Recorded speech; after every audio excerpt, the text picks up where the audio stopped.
हर स्त्री दुर्गा का स्वरूप है और दुर्गा परिवर्तन की प्रेरक भी है। तो आज मैं आपके समक्ष जो कहानी प्रस्तुत करने जा रही हूँ वह परिवर्तन की प्रेरक का एक आदर्श उदाहरण है। इनका नाम है डॉक्टर नम्रता सामरिया। उज्जैन निवासित नम्रता जी फिजियोथेरेपिस्ट, न्यूट्रिशनिस्ट और लाइफस्टाइल प्लानर हैं। नम्रता जी ने मध्य प्रदेश की दूसरी बैच से फिजियोथेरेपी की है। बात उस समय की है जब फिजियोथेरेपी के बारे में लोगों में जानकारी का अभाव था। तब डिग्री मिलने के बाद नम्रता जी के सामने सबसे बड़ी चुनौती थी कि लोगों को फिजियोथेरेपी के बारे में कैसे जागरूक किया जाए। उस समय फिजियोथेरेपी को केवल कसरत और कुछ मशीनों तक ही सीमित समझा जाता था। नम्रता जी बताना चाहती थी कि यह फील्ड बस इतनी ही नहीं है, बहुत कारगर है।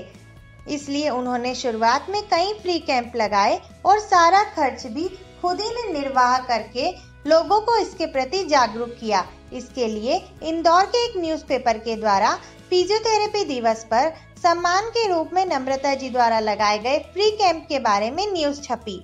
फिजियोथेरेपी के लिए जो मरीज आते वे नम्रता जी से पोषण के विषय में भी जानकारी प्राप्त करना चाहते थे।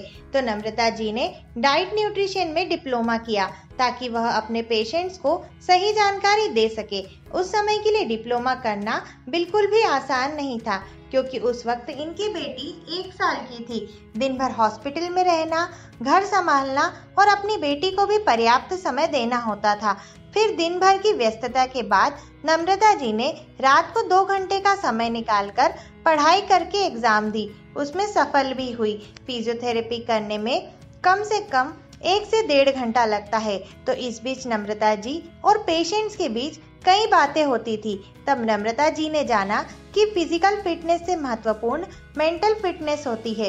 पेशेंट को ठीक करने के लिए उनके मन और दिमाग को समझना जरूरी होता है। इसलिए नम्रता जी ने साइकोलॉजी में मास्टर्स की डिग्री ली। वह समय था जब नम्रता जी को अपनी बैचलर की पढ़ाई छोड़े 15 वर्ष हो चुके थे। पर नम्रता जी ने सोचा कि पढ़ाई की कोई उम्र नहीं होती और यूनिवर्सिटी में एडमिशन ले लिया। साथ ही इस विषय में यूनिवर्सिटी में 2nd पोजीशन प्राप्त की। अब मैं आपको बताना चाहूंगी नम्रता जी के अचीवमेंट्स के बारे में। नम्रता जी फिजियोफिट उज्जैन की फाउंडर डायरेक्टर है।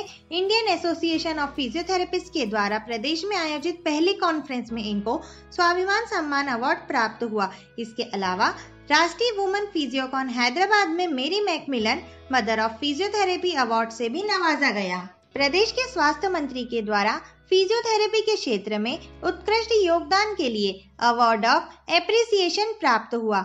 नम्रता जी को नई दुनिया अखबार के द्वारा आयोजित women of the year award के लिए भी नॉमिनेट किया जा चुका है। इन्हें फिटनेस के क्षेत्र में भी कई प्रतिष्ठित अवार्ड से सम्मानित किया गया है। स्वास्थ्य संबंधी विषयों पर इनके द्वारा स्कूल और कॉलेज में और कॉर्पोरेट हाउस में सेमिनार दिए गए। एंटीनेटल और पोस्टनेटल विषयों पर इनके द्वारा कई फ्री सेमिनार किए गए। महिलाओं के स्वास्थ्य को लेकर कई मैगजीन्स और अखबारों में लेख लिखे। नम्रता जी के द्वारा महिला स्वास्थ्य से जुड़े विषयों पर भी ऑल इंडिया रेडियो प्रोग्राम्स दिए गए। एक हाल ही में राष्ट्रीय स्तर पर स्वास्थ्य संबंधित एक ब्लॉग राइटिंग कंपटीशन भी इनके द्वारा जीता गया।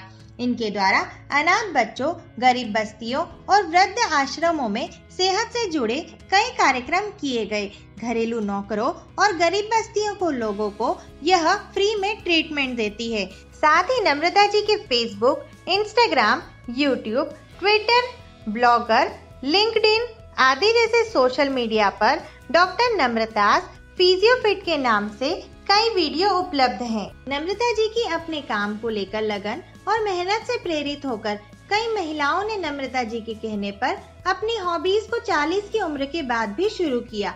नम्रता जी पेशेंट के बीच एक लोकप्रिय डॉक्टर है। नम्रता जी पेशेंट्स को इतना कंफर्ट देती है कि जिससे पेशेंट उनसे फेमिलियर हो जाते हैं और उन्हें अपनी बेटी का दर्जा देते हैं। आजकल ऐसे डॉक्टर कम ही हैं जो पेशेंट्स को अपना परिवार समझते हैं। नम्रता जी कहती हैं कि मेरी पढ़ाई के पीछे एक कारण यह भी है कि मैं मानती हूँ कि माता पिता जो भी कार्य करते हैं बच्चों पर उनका असर पड़ता है। इसलिए नम्रता जी कहती है कि पढ़ाई कभी व्यर्थ नहीं जाती, ना ही पढ़ाई करने की कोई उम्र होती है। इसलिए आपको कभी भी अपनी हॉबीज को नहीं छोड़ना चाहिए। जो कार्य माता पिता करते हैं उसका असर उनके बच्चों पर भी पड़ता है। आपने देखा ना कि नम्रता जी अपनी फील्ड की एक लोकप्रिय डॉक्टर है, साथ ही अपने पेशेंट्स के लिए प्रेरणा का स्रोत भी हैं। नम्रता जी से प्रेरित होकर कई महिलाओं ने अपनी हॉबीज को फिर से शुरू किया और अपनी हॉबीज के जरिए कुछ लोगों ने व्यवसाय की शुरुआत की तो किसी ने पढ़ाई की। ऐसे कई उदाहरण हैं जिनके लिए नम्रता जी प्रेरणा का स्रोत है। उम्मीद करते हैं कि इनकी कहानी आपको भी प्रेरणा प्रदान करे।